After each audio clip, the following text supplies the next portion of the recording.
Hello, my name is Paul Chant, and I'm the Director of Music Ministries at Skidaway Island United Methodist Church.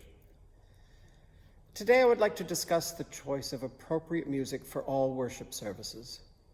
I hope to show that each service is a unified whole, organized around the scripture readings for that day from the lectionary. I endeavored to pick repertoire that is appropriate for special seasons and special days on the church calendar. We usually say the Apostles' Creed on the first and third Sundays of the month. I choose a different affirmation of faith for the second, fourth, and/or fifth Sundays. Furthermore, I select the first lesson, psalm, or psalter from the lectionary. For the record, churches started singing hymns about 500 years ago. Originally, the words were sung in Latin and most often by monastic choirs. But in the 16th century, churchgoers were given much greater access to hymns as a result of the invention of the printing press and the influential German theologian and reformer Martin Luther, who began encouraging people to sing together in congregations in their own language.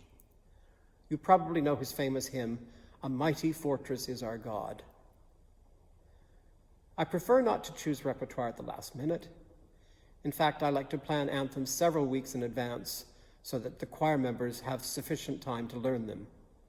We have 3 or 4 months to rehearse major choral works for Holy Week and Christmas. In advance of upcoming services, Pastor Hale provides me with the scripture lesson, which is normally from the lectionary, and the sermon title for each service. Before choosing anything, I read the scripture passage, which often gives me ideas about appropriate hymns and other music that are relevant in the service. For example, if Psalm 23 is the theme for the sermon, I immediately think of the hymns, "The Lord is my shepherd, I shall not want," and "The King of Love my shepherd is." An obvious anthem would be "Brother James Eyre." I use the United Methodist Church Disciplines website on a regular basis. Hymn suggestions are organized by lectionary passage. This makes it considerably easier to find relevant hymns that match. Even page numbers are included. As well, hymnary.org is a valuable resource for choosing hymns.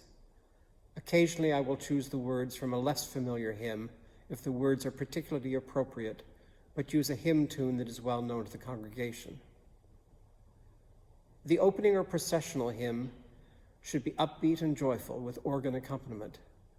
The closing hymn is a way of summarizing the service, again accompanied by the organ, and often including the message of sending forth. The congregation is urged to demonstrate the spiritual lessons they've learned in their daily lives. Again, it shouldn't be dreary. My usual instructions to the choir are first verse in unison to make sure that the congregation hears the melody, and then the remaining verses in harmony. Occasionally, I will have them sing the last verse in unison while I play a more intricate and inventive accompaniment. Sometimes we have a descant for the final verse. Every week at the beginning of the service, I play a prelude that is usually quiet and contemplative, followed by the Westminster chimes. At the end of the service, I play a much more robust and majestic postlude. Occasionally, we have preludes and postludes played by instrumentalists from the congregation who share their talent. In general, I provide an eclectic mix of good music, including traditional hymns and anthems, spirituals, new anthems, and new arrangements of older anthems. I include works by living writers, including John Rutter, Mark Hayes, and Matt Redman. I choose hymns that the congregation knows. It's rather pointless to choose a hymn and have the entire congregation remain silent, just listening to the choir. We need to encourage congregational participation in hymn singing. Let us remember John Wesley's directions for singing. Learn these tunes before you learn any others. Sing them exactly as they are printed. Sing all without weakness or weariness. Sing lustily and with courage. Sing modestly. Sing in time. Above all, sing spiritually. As well, I choose appropriate introits, prayer, responses, and choral blessings. During Lent this year, we offered some different styles of worship on Wednesday evenings that were new to our church. We had a Teze service and an evening prayer service, which is often called evensong.